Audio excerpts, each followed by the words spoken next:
So please do watch it and enjoy learning physics.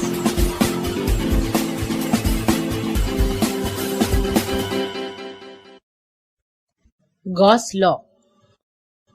The law states that the total flux of the electric field E over any closed surface is equal to 1 by epsilon 0 times the net charge enclosed by the surface. Phi is equal to Q by epsilon 0. This closed imaginary surface is called Gaussian surface. Application of Gauss law. Field due to an infinite long straight charged wire. Consider an uniformly charged wire of infinite length having a constant linear charge density lambda change per unit length. Let P be a point at a distance r from the wire and E be the electric field at the point P. A cylinder of length L, radius r, closed at each end by plane caps normal to the axis, is chosen as Gaussian surface. Consider a very small area ds on the Gaussian surface. By symmetry, the magnitude of electric field will be the same at all points on the curved surface of the cylinder and directed radially outward.